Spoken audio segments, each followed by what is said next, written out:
сэтгэлээр түүжсэн салбар зүйл аяныг хэрэгжүүлж байгаа.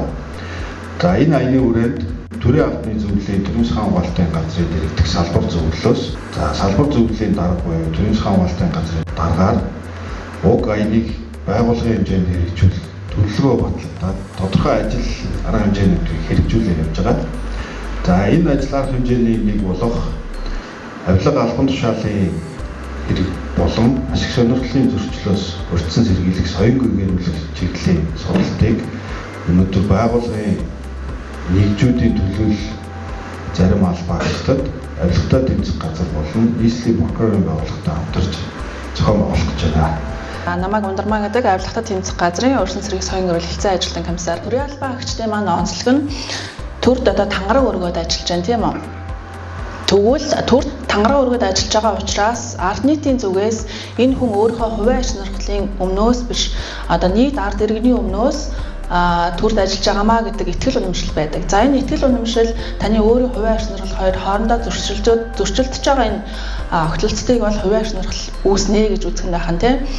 За нэг асуудал шийдэх гэдэг би өөрийнхөө талд одоо аштайхан шийдчмээр байдаг. Гэтэл нөгөө талд иргэдийн аж сонирхол байгаад байдаг. За энэ тохиолдолд энэ аж сонирхлыг хэрхэн яаж зохицуулах юм бэ гэдэг аж сонирхлын зөрчлийн тухай хуулиар хориглол хязгаарлалтуудыг зохицуулж өгсөн байдаг. За энэ бас хэрэг шийдвэрлэлтэй статистик үзүүлэлтийг тавьсан байна тийм. Сүүлийн жилүүдэд яг нөгөө манай байгууллагын гадаад харилцаа нэлийн эрчимтэй хөгжөөд байгаа. Тэгээ нөгөө олон улсын хувь сахилах байгууллагуудтай хамтаа ажиллагаа өргөжсөн учраас одоо гадаад нуун дарагдуулсан хөрөнгийг илрүүлэх түүнийг буцаа авчирч чиглэлээр хийж байгаа ажлууд бол нэлээд эрчимжиж байгаа гэж ойлгож болох нь. Миний бие нийслэлийн прокурорын газрын хяналтын прокурор нэмд орж манай нийслэлийн прокурорын газрын хяналтын прокурор номын Эрдэнэ бид хоёр ирсэн. Ер нь хүмүүс шүүхээр ороод маргадیں۔ Би бол нийтийн албан тушаалтан биш ээ. Ягаад тэгэхээр би зөвхөн хөдөлмөрийн гэрээ байгуулад ажиллаж байгаа. Мөн ашиг сонирхлын хөрөнгө оруулалтын мэдүүлээгүй. Гэхдээ би төрийн чиглэлийг хэрэгжүүлж байгаа ийм л албан тушаалтан гэж хариултыг.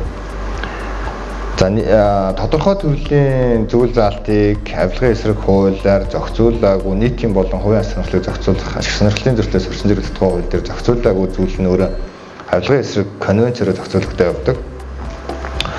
Монгол улсад төрийн чиг үүргийг төрийн тодорхой нэг чиг үүргийг аль шатанд хэрэгжүүлж байгаа түүнийхээ төлөө цалин хөдөлмөр авч байгаа бүх хүн нийтийн албан тушаалтанд хамаарна гэдэг. Бид нэр эрүүгийн хууль болон бусад хуулиар тодорхойлогдоогүй хэм хэмжээг зохицуулахдаа Монгол улсын нэгдээ орсон сойрхон баталсан конвенцүүдийг дагаж мөрднө гэж хэрэг үл ерөнхий ангийн 2 дугаар зүйл заасан байна. Тэгэхээр түүнийхээ дагуу бид нэр хуулиар зохицуулагдаагүй хэм хэмжээг конвенцоор зохицуулж явдаг. Тэгэхээр нийтийн албан тушаалт нь шууд хамаардаг. Төрийн үйлчлэгээний албан тушаалт. Энэ байгууллагын үйлчлэгчээс нь ч нийтийн албан тушаалт нь шууд хамаараа явдаг. Тэгэхээр бид нэр хөрөнгө оруулалтын мэдүүлдэггүй бид нар тусгай албан агч биш бид нар зөвхөн төрийн үйлчлэгээ үзүүлдэг албан агч нар гэж бодож ивэл тэр бол үүсгэдэггүй шүү. Конвенцээр шууд нийтийн албан тушаалтанд хамаараа явдаг байгаа.